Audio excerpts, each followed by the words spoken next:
Assalamualaikum warahmatullahi wabarakatuh.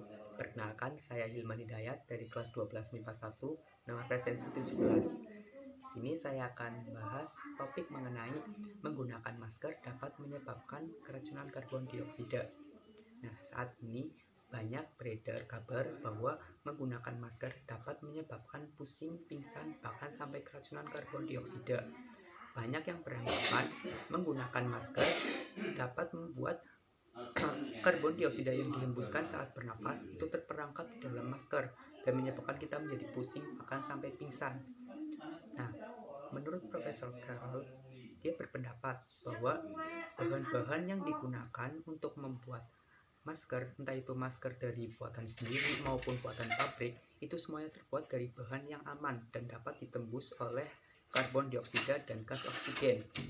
Nah, jadi ukuran dari partikel virus corona itu sekitar 125 nanometer.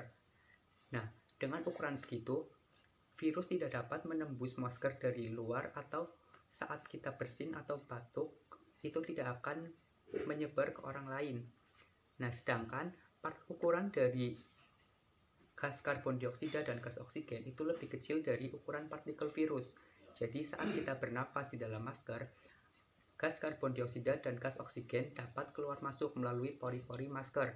Kita bisa lihat juga tenaga medis dan dokter itu mereka tidak mengalami yang namanya pusing atau pingsan saat mereka menggunakan masker. Mereka menangani pasien operasi selama berjam-jam tanpa mereka mengalami pusing. Justru dengan mereka menggunakan masker, mereka terlindungi dari paparan virus yang dibawa oleh pasien. Nah, untuk kasus terjadinya keracunan karbon dioksida itu sangat jarang terjadi.